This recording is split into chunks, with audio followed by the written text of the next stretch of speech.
internet viewers, I'm the fairly OddGamer. What? What's going on? Beg your pardon, forgot to knock. And who are you? The name's Bond. James Bond. 007 himself? One and only. Huh. Honestly, I thought you'd be, well, older. Nonsense. Who may I ask are you? The name's Gamer. Fairly OddGamer. Pleasure to meet you, Mr. Gamer. And same to you. So, what brings you here? Well, a certain project of mine turned 25 this year, and as you're accustomed to movie tie-ins, I figured we might discuss about, well, myself. I find it strange, but since you're here, I think it might work. Excellent. If you need me at all, I'll be outside fixing myself a martini. Shaken, not stirred. Fine by me. Anyway, let's talk about James Bond. James Bond, a fictional British Secret Service agent known by his code number 007, was created in 1953 by writer Ian Fleming. He's appeared in a total of 12 novels and counting, as well as 2 short story collections. Even though Fleming died 9 years after the creation of Bond, several more novels have been written and published, the latest release being With a Mind to Kill by Anthony Horowitz. It would also include spin-off novels such as the Young James Bond series, sort of like the one in here. I heard that. and Diaries of Bond Secretary Moneypenny. Not only that, but it's also been adapted for television, radio, comic strips, and even movies, with the first being Dr. No in 1962, with the late Sean Connery portraying the elusive agent. It was produced by a company called Eon Productions, which was run by Harry Saltzman and Albert R. Broccoli. Since Connery, 5 more actors would take on the role of 007, including Roger Moore, Pierce Brosnan, and current Bond Daniel Craig. The overall film series has grossed over $7 billion to date, making it the 5th highest grossing film series, only to be beat by Harry Potter, Spider-Man, Star Wars, and even Marvel. Not surprising. But this is a game I've been dying to talk about ever since I reviewed the GameCube preview DVD. Now that was refreshing. That's right, I'm going to be talking about James Bond 007 Nightfire for the GameCube. How coincidental, Gamer. I wouldn't recommend that one if I were you. Okay. How about James Bond for the Sega Genesis? What is a Sega Genesis? Is it sort of like a Mega Drive? Something like that, but okay then. How about this one? What is it? GoldenEye 007 for the Nintendo 64? Of course! Why did I think of that? It says to be one of the best tie games of all time. Mr. Bond, I like the way you think. Now let's get to it. Not so fast, James. Before we get into the game, allow me to talk about what the game is based on. A well-known movie from 1995 called GoldenEye. The 17th film in the Bond series, it was released in November 1995 with incredible acclaim by critics as well as audiences. Believe it or not, this is the first movie to have James Bond portrayed by Pierce Brosnan. And for a first-timer, I thought his performance was amazing. Not only that, but I thought the overall movie was fantastic with lots of action, comedy, plot twists, the works. I even love the opening sequence as well as the theme song performed by Tina Turner. Constantly ranked as one of the top 3 or 4 James Bond movies of all time, GoldenEye featuring Pierce Brosnan is a real smash hit. With extremely well-developed characters, excellent action, and a very strong plot, you just can't go wrong with this movie. Plus, a normal tie-in game would be released around the same time as the movie's released. But in the case of GoldenEye 007, the game was released a year and a half after the movie's release. Surprisingly, it helped out in promoting the succeeding film Tomorrow Never Dies, which would also get a PS1 game. And recently, it was announced that the game would get re-released for Nintendo Switch Online as well as Xbox Game Pass, proving once and for all that Bond will never die. So does it still hold up after 25 years? Let's pop this baby in and find out. After seeing a spinning Nintendo logo, we see that the game was developed by Rare, best known for the Donkey Kong Country series at the time. After seeing the James Bond intro beautifully replicated in video game form as well as the list of characters, we then get a file select screen similar to that of Super Mario 64. And by the way, I really love this version of the James Bond theme. Once you load up a file, you have an option to select a mission and, hold on, select cheat? Yeah, apparently you can unlock cheats in this game, whether by finishing a level within a certain amount of time and a specific difficulty, or by putting in controller codes like everyone else would do. Some of them include DK mode, throwing knives, being invincible, and of course the golden PPK gun. thus giving the new meaning of the man with the golden gun. Anyway, after selecting a mission, you get a choice of difficulty, with Agent being the easy mode, Secret Agent being the normal mode, and 00 Agent being the hard mode. And by the way, the difficulty you choose mostly affects the amount of missions you have to complete in order to finish a level. Speaking of which, you're given primary objectives as well as a mission background, a briefing from Leader M, played in the movie by Dame Judi Dench, additional info from the Q branch, and finally advice from Bond Secretary Moneypenny. This leads to the first level of the game, The Dam, which is also where the movie starts off. It's a first-person shooter similar to games like Virtua Cop and even Doom, although some might say that it inspired some of the Call of Duty games. Use the control stick to move, the Z trigger to fire, A to rotate your weapon, either the control pad or C pad to look around, and finally B to either reload your weapon or perform certain actions like opening doors. While the game doesn't have a tutorial, you can still find the game's controls in the pause menu. Mostly you start off with Jane's default gun, the PP7. However, you can obtain more weapons as well as more ammo by shooting enemy soldiers. And for the most part, the weapons they have are much stronger than yours. But try not to get hit too many times because the red half circle meter on your left is your health meter. And of course, losing all your health makes you die. Not only do you get the blood trip from the opening, but you also get a small cutscene of Bond's death. Luckily, the only way to protect yourself from gunfire is finding some body armor. Yes! I am invincible! Well, not quite, because the body armor is limited. You see that blue meter on the right side of your screen? That shows how much body armor you have left. But make sure you hold on to it because having body armor is absolutely vital if you want to beat this game. Before starting each level, you do get a description of each level with a small snippet of the level design. All you do is shoot enemy soldiers while escorting a truck filled with gas canisters, I think, and bungee jump off a dam as seen in this cutscene. Okay, but where's the bungee? It looks like he's performing a suicide dive to the inner realms of the underworld.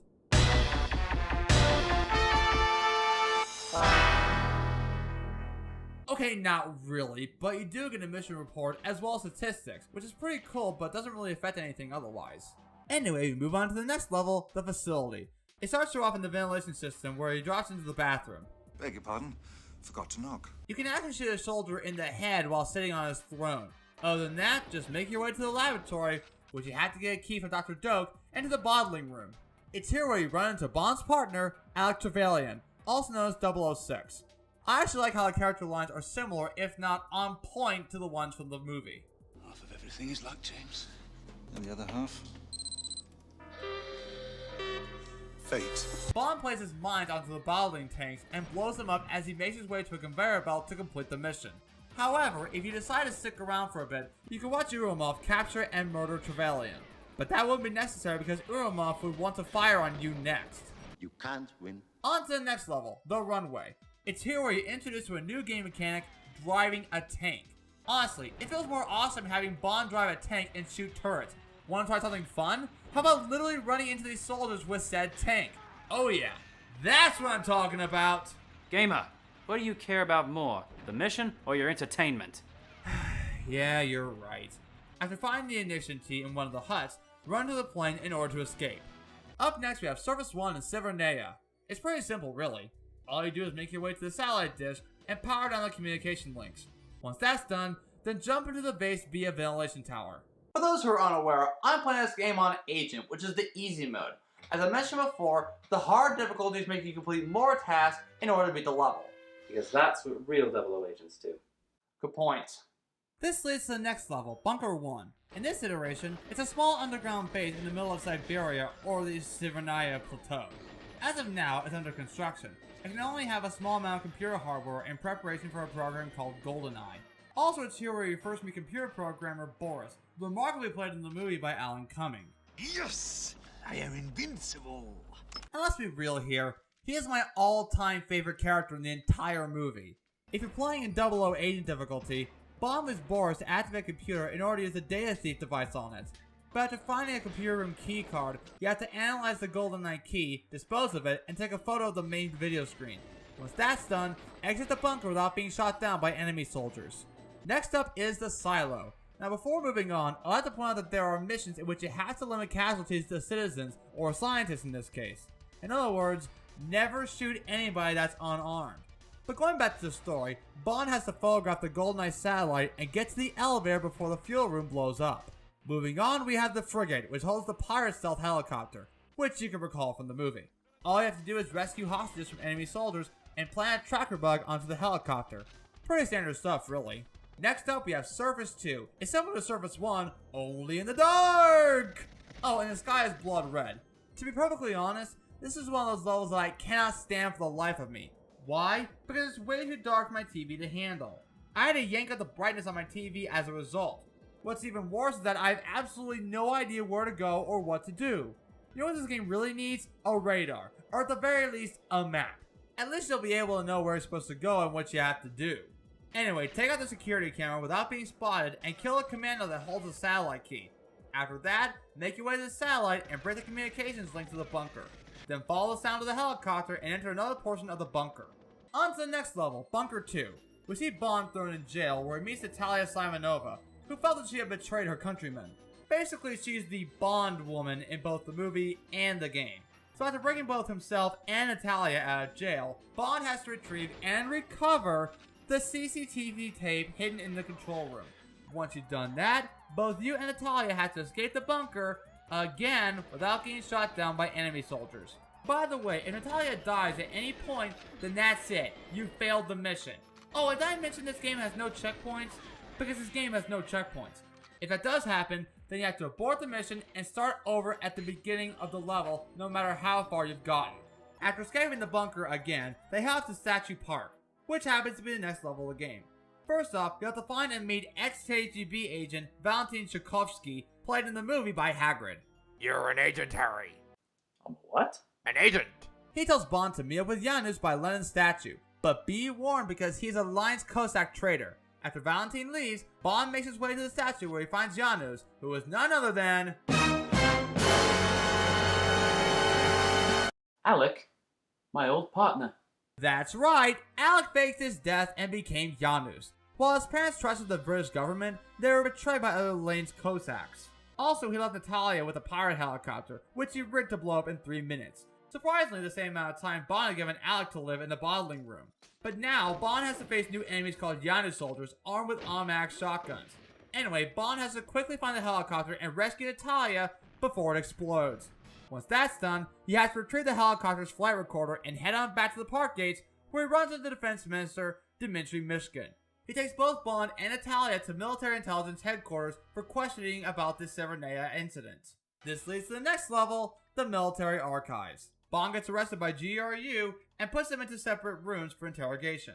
But luckily Bond can break out of the interrogation room so he can kill more soldiers and find Natalia, who is held in a room by the library. Anyway, they make their way to Minister Mishkin, who now knows that General Urumov was the traitor. After retrieving the helicopter black box from the safe, both Bond and Natalia escape via broken glass. On to the next level, the St. Petersburg streets. After breaking out of GRU headquarters, Bond has to endure a maze-like level with 2 different pathways. Plus, you can choose to travel on foot or by tank. Going on foot can be quicker, but be wary of Russian soldiers, some of them with rocket launchers. While driving in a tank is easier as well as being similar to the movie, try not to run into any civilians. Also, the same buildings appear throughout the level, and there's no present background when finishing the level. Also, when you finish the level, Bond walks down the road with cars exploding behind him. It's actually pretty cool. Next level, the depot. This place is filled with disused hangars as well as abandoned buildings, and also covered in gloom. Best my luck. An area that best fits to my liking. Too bad it's really far away from me. Oh well. Tough luck, I guess. All you have to do is find civilians to convert a missile train and get on board. All aboard the murder train! Toot toot! Coincidentally, the train that you go on happens to be the next level of the game. It's a linear level in which you start at the back of the train and work your way forward while shooting more enemy soldiers, as well as destroying all the brake systems. By the way, I always love shooting with dual weapons because at least you'll be more accurate with your shots. Eventually you'll find Natalia being held hostage by Urumov, accompanied by Trevelyan and Xania Unatop, played in the movie by Famke Johnson. But you better be quick because waiting too long causes Natalia to die, and you know what that means. Anyway, shooting Urumov spares Natalia, who finds out the board and the antenna cradle for GoldenEye is located in Cuba. But before doing so, they have to escape the train by using a watch laser to destroy the locked hatch. For the longest time, I couldn't even get past the locked hatch because I would mostly be out of laser ammo before I could even escape. But heed my advice. Make sure you don't waste your ammo and keep your aim. Luckily they do escape as the death train explodes to oblivion. This leads to the next level, the jungle. While it is a bit dark, it's not as dark as the second surface level. Thank goodness for that. While you do defeat enemy guards as well as these drone guns, or auto guns that automatically shoot you if you're ever too close to them, it's actually cool to see Natalia kick some butt as well. I always knew I could trust her. Eventually they encounter Xenia, armed with an RCP-90 and a grenade launcher. Too bad she can't kill anyone by physical contact. Just shoot her multiple times or throw mines at her until she's defeated. By the way, this may be the only level where there's no music, only the ambience of jungle noises. Well, except for when you face off Xenia or escaping via elevator. By the way, the remaining drone guns can be found in the back way, so exploration is key at this level. Okay, this next level, the Janus Control Center, I can never beat this level, even my life depended on it. Well, my life depended on it, and I beat it in Cuba back in '95.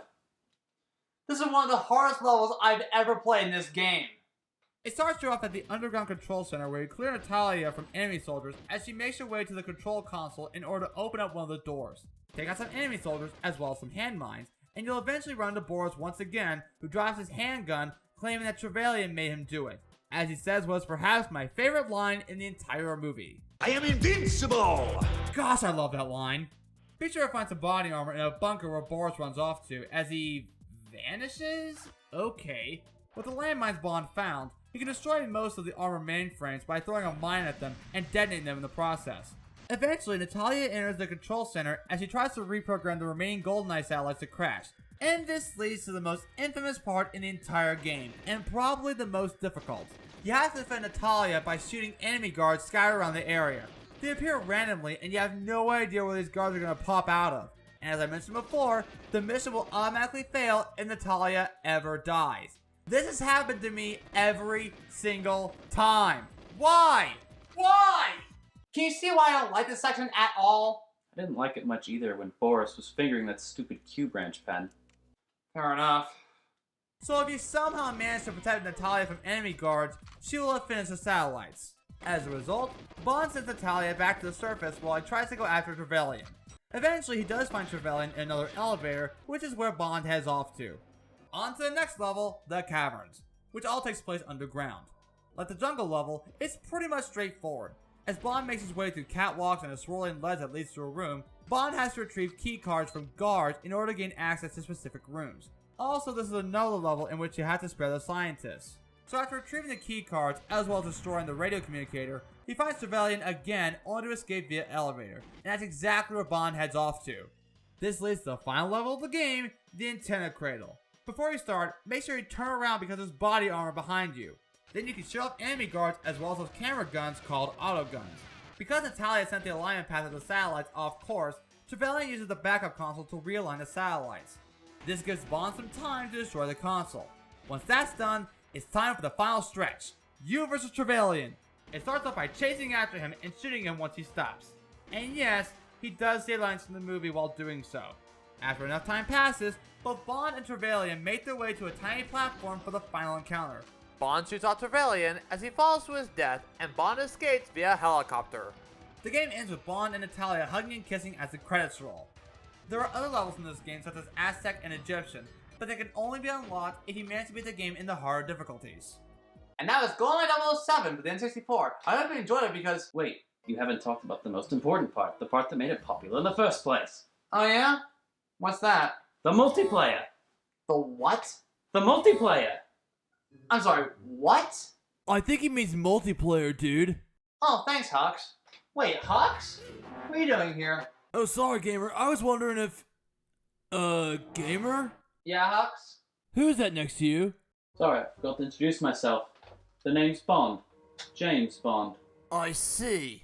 Well, nice to meet you, Mr. Bond. The name's Huxgamr, but you can call me Hux. Very honored to meet you, Hux. Anyway, we were just getting ready to talk about the multiplayer of... GoldenEye 007? That's awesome, dudes! I'm gonna play this game with my friends when I was a pup! Well, I hope you enjoy it. Wait, Hux. If you like, maybe you can play with Mr. Bond here. What do you say? Gamer, I would be honored, but I'll let you go first. James, would it be alright if Hux joined us for a moment? Of course, the more the merrier. Awesome, dudes! With that said, let's talk about the game's multiplayer.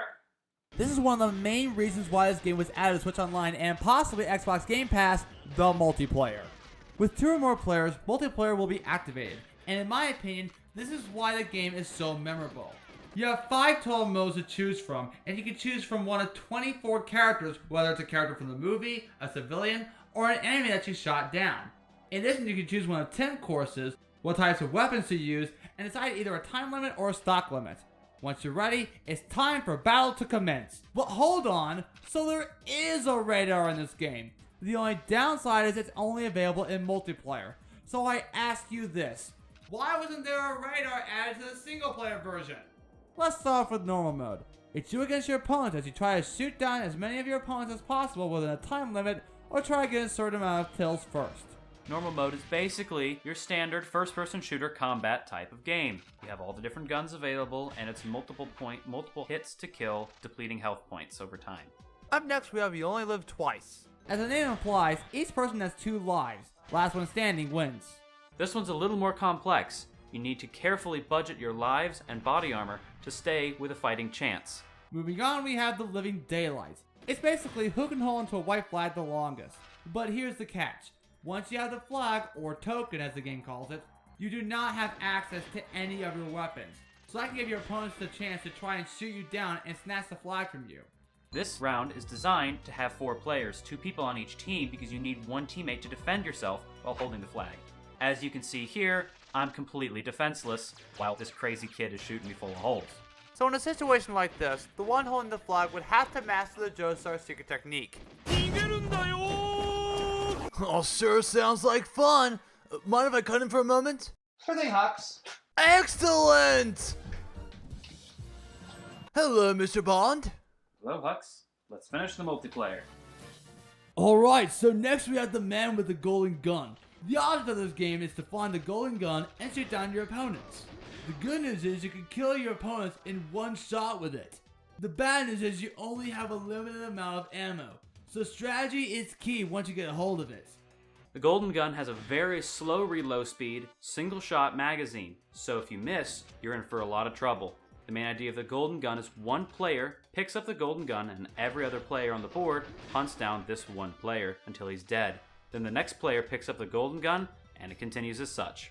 Finally, we have License to Kill. This is definitely my favorite mode in all multiplayer. Any shot at your opponent will result in instant death. You can rank up many kills that way, or just have a quick battle. I agree. It's the most like real combat. In real combat, you can't take 50 RCP-90 slugs to the chest and walk away. License to Kill, it's very simple. If you're shooting in the general vicinity, you probably won't survive. It's the easiest way to rack up a large number of kills in the shortest amount of time. If you don't have a very long time to play, this is probably the scenario you want to use. Or just do what I do and hide in one area and wait for your opponents to arrive. This is called camping. It's not recommended. In fact, it can even earn you the achievement Most Dishonorable, as my friend did here. Yes! I'm invincible! Amazing. You sure seem to know a lot about gaming, Hux. Well, dudes, I learned a lot from Gamer here, but man, that was fun! Nice meeting you, James. Pleasure to meet you as always. Thanks! Anyway, later, dudes! Well, Mr. Gamer, what did you think of it? You know, after 25 years, I think it still holds up as one of the best tying games of all time. Can't argue with you on that. While it is challenging to say the least, at least it's still a fun game. Graphically, it's amazing. Most if not all levels match the sets from the movie, and I think they look superb. Even some of the levels that weren't shown in the movie look amazing as well. The characters look like they were ripped straight from the movie. As for the gameplay, it feels awesome getting to shoot people as Bond, and I think this game does a good job of making you feel like an agent. I love being able to change your weapons as well as taking weapons from dead soldiers. I even love driving the tank like what you see in the movie. Even though I have some gripes with 1 or 2 things, I don't think it affects my experience in any way, shape, or form. I also get a kick out of the game's music by Graham Norgate and the legend behind the soundtracks for Donkey Kong 64, Banjo-Kazooie, and the 2013 remake of Castle of Illusion, Grant Kirkhope. Overall, GoldenEye 007 is, in my opinion, the textbook example of how a video game tie-in should be. It perfectly follows the movie's story with a few changes, and it provides a wonderful experience for players of all ages. Whether you're a Bond fan or not, this is one game I would definitely want you to add to your game collection.